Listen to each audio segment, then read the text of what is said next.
So welcome to today's video and welcome to the beautiful New Zealand summer.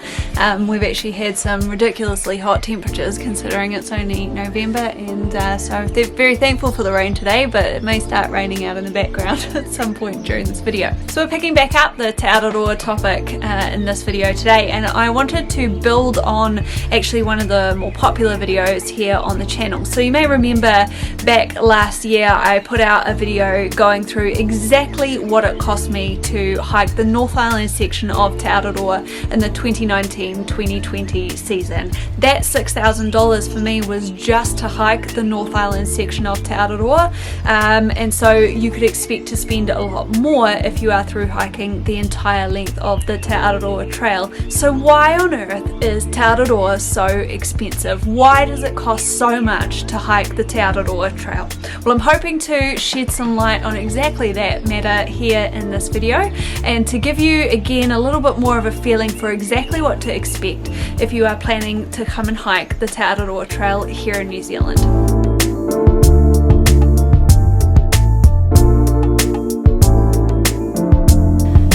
So out of practice, I forgot to put my microphone on. Anyway, I'm not going to cover these off in any particular order. We're just going to cover them as they came to me when I was writing my notes down for this video.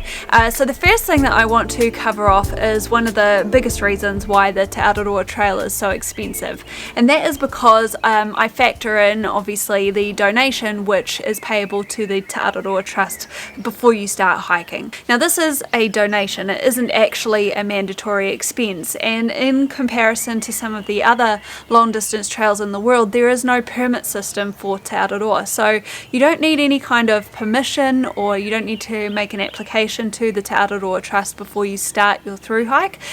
You just have to, or they just suggest that you pay a donation to them before you start to cover your kind of usage of the trail as you are hiking along it. Now this is completely voluntary, but you have to take into consideration what the consequences are if you and everybody else didn't pay that donation for any reason. And obviously that money goes into negotiating access agreements across private land. It also goes into trail maintenance, and let me tell you, once you've been out there on Te Araroa, you really start to get a greater appreciation for just how important trail maintenance is on this particular long distance trail. Now even though there's no official amount that you have to pay as this donation, the Te Araroa Trust do suggest that a figure roughly in the region of about $250 per island is appropriate for that trail donation. And obviously if you're not going to be doing a through hike, or perhaps you're only hiking one island, or maybe you're even just doing a section hike, then you would want to adjust that donation accordingly. But just bear in mind that unlike some of the other long distance trails, that is a cost that you'll have to build into your budget for Te Araroa. The second thing that I've got written down here is that on Te Araroa, because it is such a unique long distance trail, there are certain sections which, funnily enough, are not necessarily going to be completed on foot. So the first major section that comes to mind, of course, is the Wanganui River. Now the Wanganui River isn't the only section on Te Araroa which is routed down a different form of transport like this. In fact, there's an entire section up in the Auckland region that is routed down the Puhoi River, and again that can be kayaked. There's also a section down on the South Island between Tekapo and Twizel, which is typically always mountain biked. And personally, I really love this about Te Araroa. It gives a different variety to the trail. It also makes it a little bit more of an adventure. But of course, every time that you get off of your feet and onto a different mode of transport, it is going to cost you money to do that, because inevitably you are going to have to hire that particular mode of transport depending on what it is. And certainly the Wanganui River section is the most expensive out of these sections. So on average it costs roughly in the region of $200 to $250 to hire a canoe for 5 days on the Wanganui River section. All of this means that all in all you end up spending quite a lot of money on those alternative methods of transport. And whereas there is the ability for you to skip around those sections or to take alternates wherever necessary, if you're somebody who really wants to hike every single available kilometre of the trail to really feel like you have had that achievement, then this is something that you're going to have to factor in. The third thing that I have written down here is is that on Te Araroa, especially when you are on the North Island, you're going to have to be paying for your accommodation every single night. Now this might come as a little bit of a surprise to those of you out there who have through hiked other long distance trails in other countries. On Te Araroa the situation is entirely different, at least as far as the North Island goes. So just about every single night that you will spend on the North Island, you're going to be in some kind of designated campground, whether that's an actual holiday park or whether it's a Department of Conservation freedom camping spot. You're going to have to pay to stay in that place. Freedom camping in New Zealand kind of has a stigma attached to it, and in many cases it is frowned upon, and it's been the cause of quite a lot of problems. But specifically on Te Araroa, wild camping or freedom camping on private land is something that could really put in jeopardy the ability of future hikers to access certain sections of the trail in the future. Now of course we don't want to see this happening. We want to make sure that we are seen to be complying with the generosity of these landowners who have very generously agreed to let hordes of walkers pass through their property and their land every single summer season. And in order to do that, that means really paying attention to the trail notes, paying attention to where those designated campsites are, and unfortunately paying to pitch your tent or to stay at those places along the way. Now I have covered off all the accommodation options on Te Araroa in lots of detail in another video on the channel, which I will link for you in a card up here. So go and check that out if you want to find out what all the different options are. But just on average, I'd say that throughout the North Island you can usually expect to pay anywhere between $10 to $25 a night to pitch your tent, either in a campground or at a Trail Angels place somewhere along the way. The third reason why I think the Te Araroa Trail cost me quite a lot when I was hiking it was because of all the money that I spent posting food parcels to and from different places along the way. So I specifically chose to post myself food parcels to just about every place that I was planning on stopping along the way, because I was trying to follow a set diet. I knew that there was very little chance that I was going to be able to find suitable food for myself as I was hiking through these towns on the way. So instead I pre-made everything, packaged everything up, and then just had it sent to myself every 4 or 5 days as I was hiking down the North Island, and it worked really, really well. But of course it did end up resulting in quite a substantial expense. Now New Zealand Post is notoriously expensive, but when it comes to posting parcels it is still pretty expensive as well. And even though you might think just the general run-of-the-mill stuff, just sending a parcel for $11 or $12 isn't actually too bad, which I suppose it isn't. Again, if you're thinking about sending yourself a food box twice a week, then all of a sudden that's $25 a week that you're spending on postage. Now, even if you're not someone like me and you don't need to post yourself food supplies along the way, don't forget that as you progress through the Te Araroa Trail, the closer that you get to the South Island and certain sections down there, you do actually need to post yourself a food parcel because there just aren't any options for being able to pick up a resupply along the way in some of those towns. So there are at least 2 or 3 boxes that you will need to post to yourself minimum along the trail anyway, and again this is just a cost that can add up as you're going along. The next thing that I wanted to mention is the transport costs to just get to and from the different trailheads here for the Te Araroa Trail. And regardless of which direction you're hiking, whether that's in a southbound direction or a northbound direction, getting to and from those 2 trailheads can be quite an expensive exercise just because of how remote they are. I live here in Taupo in the centre of the North Island, but it still cost me the better part of $150,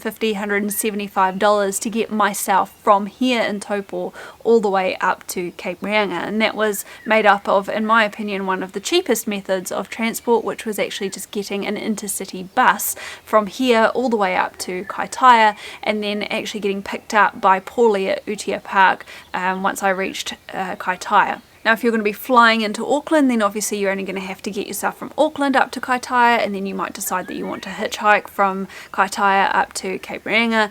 And it's a similar situation if you're planning on starting from Bluff, because again the closest place that you can really get yourself to is Invercargill, but that involves flying through an airport like Christchurch or Queenstown maybe, and then catching a connecting flight to Invercargill. I've personally travelled by bus from Christchurch down to Invercargill, and that was a grueling 15-hour experience, which I would not recommend unless you're some special kind of crazy. And then even once you get to Invercargill, you still have to pay for some kind of shuttle service down to Bluff, unless you are planning on hitchhiking down there as well. So again, one of those expenses that I personally hadn't really even thought about before I started the trail, and one of those ones that kind of hit you out of the blue and can actually add up to quite a bit of money. And this doesn't mean that the transport to and from those northern and southern trailheads are the only ones. There are a lot of other places along the Te Araroa route where you need to get transport or shuttle services between different trailheads because there's no official Te Araroa route between two sections. And all of this is fantastic and wonderful, especially if you're not natively from New Zealand and you're here to visit as much as anything else, because it's going to give you a really fantastic experience of New Zealand and the people here as a whole. But of course it is continually adding on to that budget that you've put aside for Te Araroa, and if you don't want to take away from that experience, if you want to enjoy it to the full, then you need to make sure you're prepared well ahead of time to be paying out for those kinds of expenses on a regular basis. When it comes to replacing any of your gear items, be aware that to replace gear in New Zealand is actually a very expensive exercise. Now I know that outdoor gear all around the world is very expensive. I mean, it's not exactly a cheap hobby to be in, even though it really should be, because at the end of the day you're just going out to try and explore what's already there in nature.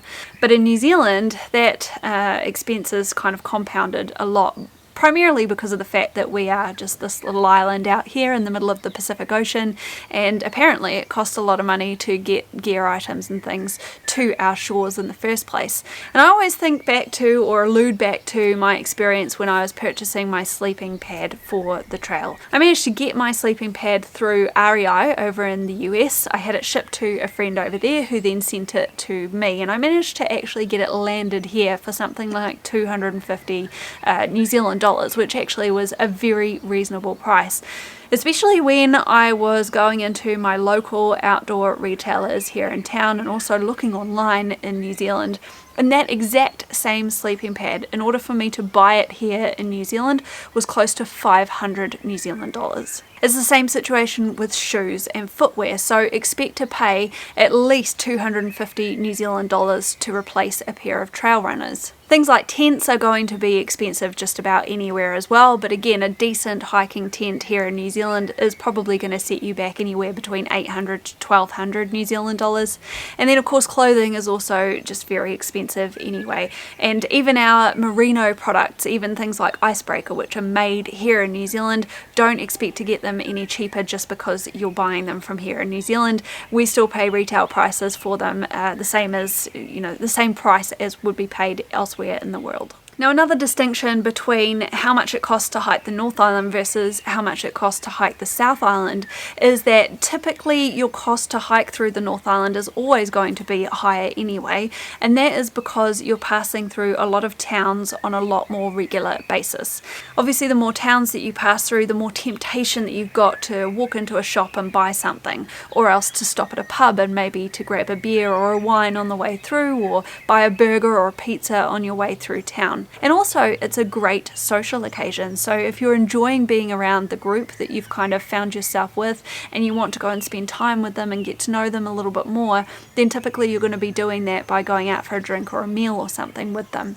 And of course the more that you do that, the more that kind of expense adds up. And that brings me on to the next reason why I think the Te Araroa Trail is so expensive, and that's because, again, if you're not familiar with New Zealand or if you're from overseas, you might be quite surprised to find that the food over here is quite expensive.